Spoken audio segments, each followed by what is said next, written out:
गोरखपुर में हुआ एक ऐसा स्वागत जिसने तुष्टीकरण की राजनीति करने वालों को दे दिया करारा जवाब। मुस्लिम समुदाय से लेकर सिंधी समाज तक सभी ने मिलकर किया मुख्यमंत्री योगी आदित्यनाथ का भव्य स्वागत। देखिए इस वीडियो में पूरी खबर। नमस्कार दोस्तों, मैं हूं धनेश कुमार और आप देख रहे हैं यूपी न्यूज 9। गोरखपुर से आई है एक ऐसी खबर जो साबित करती है कि धर्म और एकता की जीत हमेशा होती है। विजयादशमी के मौके पर निकली गोरक्ष पीठाधीश्वर की विजय शोभा यात्रा ने यह दिखाया कि भारत की संस्कृति में सभी धर्मों के लिए समान जगह है। बात है 2 अक्टूबर की। विजयादशमी के पावन अवसर पर गोरखनाथ मंदिर से निकली गोरक्ष पीठाधीश्वर मुख्यमंत्री योगी आदित्यनाथ की पारंपरिक विजय शोभा यात्रा। ये कोई आम शोभा यात्रा नहीं थी, बल्कि एकता और भाईचारे का संदेश देने वाली एक विशेष यात्रा थी। शाम 4:30 बजे गोरखनाथ मंदिर से शुरू हुई इस शोभा यात्रा में मुख्यमंत्री योगी आदित्यनाथ ने पहले गुरु गोरखनाथ की पूजा की। उनका आशीर्वाद लेकर वे रथ रूपी विशेष वाहन में सवार हुए। महंत के पारंपरिक परिधान में सजे मुख्यमंत्री की यह शोभा यात्रा देखने लायक थी। नागपंथ के खास वाद्य यंत्र नागफनी, तुरही, नगाड़े और डमरू की आवाज के साथ शुरू हुई इस यात्रा में श्री श्री हनुमान दल के बच्चों के करतब भी शामिल थे। हम सबका दायित्व बनता है याद करना, जो परिस्थितियां रामायण काल में थी, महाभारत काल में थी, नाम और परिस्थितियां बदल गई होंगी, लेकिन उस प्रकार के पात्र दूसरे रूप में आज भी मौजूद हैं। आज भी मौजूद है। ताड़का भी है, शूर्पणखा भी है और साथ साथ खर और दूषण और मारीच और स्वभाव भी आज भी समाज को त्रस्त कर रहे हैं। हमें इन्हें सतर्क रहना पड़ेगा, इनसे सतर्क रहना पड़ेगा, समाज को एकजुट करना पड़ेगा। ये जो जाति के नाम पर, छुआछूत और अस्पृश्यता के आधार पर समाज को बांटने वाले लोग हैं, ये वही लोग हैं जो पूर्व जन्म में किसी ताड़का, किसी मारीच और किसी शूर्पणखा के सहयोगी रहे होंगे। उस समय भी उन्होंने बांटने का काम किया था। उस समय भी सनातन धर्म के खिलाफ वे लगातार कार्य करते रहे।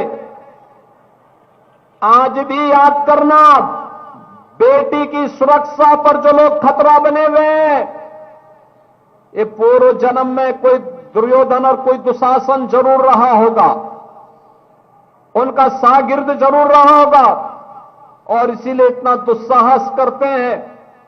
समाज को इन सब के प्रति सतर्क रहना पड़ेगा।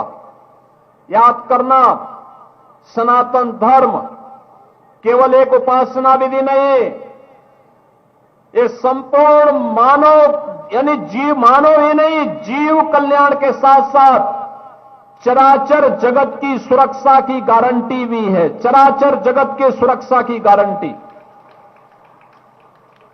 अगर इस चराचर जगत को सुरक्षित रखना है, संरक्षित करना है, अनंत काल तक इसकी व्यवस्था प्रकृति के नियमों के अनुरूप ही चले, तो सनातन धर्म की व्यवस्था पर हम सबका विश्वास होना चाहिए। पूरे रास्ते में लोग श्रद्धा से भरकर गोरक्ष पीठाधीश्वर की एक झलक पाने के लिए बेसब्री से इंतजार कर रहे थे। लेकिन सबसे खास बात यह थी कि मुस्लिम समुदाय के लोगों ने इस शोभा यात्रा का जोरदार स्वागत किया। उर्दू अकादमी के पूर्व अध्यक्ष चौधरी कैफुलवरा ने बुनकर और पसमानदा समाज की ओर से मुख्यमंत्री का माल्यार्पण किया। ये नजारा उन लोगों के लिए करारा जवाब था जो हमेशा धर्म के नाम पर बांटने की कोशिश करते हैं।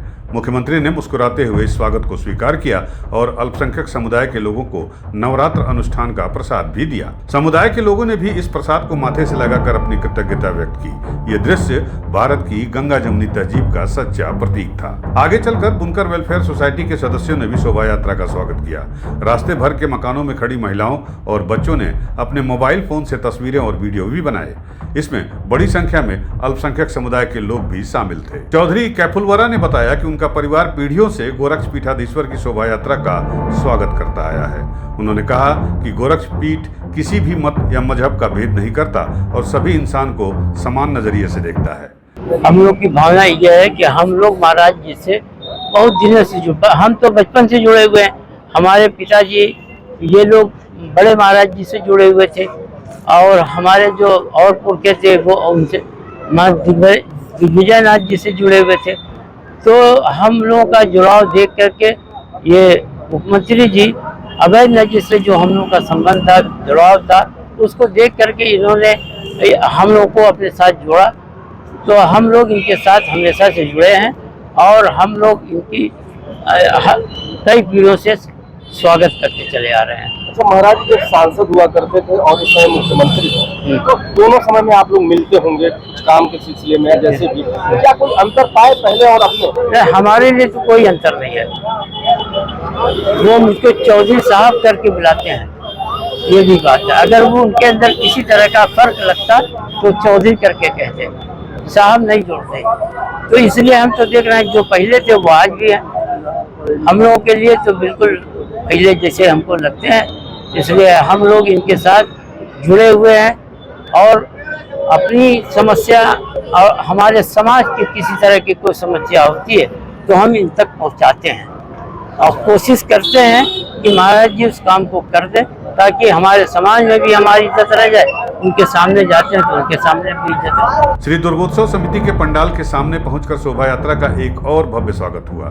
श्री झूलेलाल मंदिर के पास सिंधी समुदाय के लोगों ने बड़े उत्साह से इस यात्रा का स्वागत किया।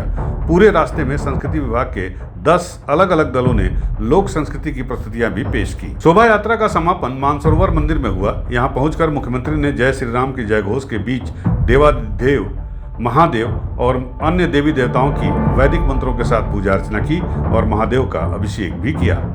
इसके बाद मानसरोवर रामलीला में चल रही रामलीला में मुख्यमंत्री ने भगवान श्री राम का राज तिलक किया। प्रभु श्री राम, माता सीता, लक्ष्मण और हनुमान जी की पूजा करके आरती भी उतारी। जाहिर है ये पूरा कार्यक्रम इस बात का प्रमाण है कि भारत में सर्वधर्म समभाव की परंपरा आज भी जीवित है। गोरखपुर की इस घटना ने साफ कर दिया है कि धर्म और एकता जब एक साथ चलते हैं तो विभाजनकारी ताकतें हार मान लेती हैं। तो दोस्तों, ये थी गोरखपुर से विजयादशमी की खास रिपोर्ट। अगर आपको ये वीडियो पसंद आया हो तो इसे लाइक करें, शेयर करें और हमारे चैनल यूपी न्यूज़ 9 को सब्सक्राइब करना बिल्कुल न भूलें। धन्यवाद। गोरखपुर से धनेश कुमार।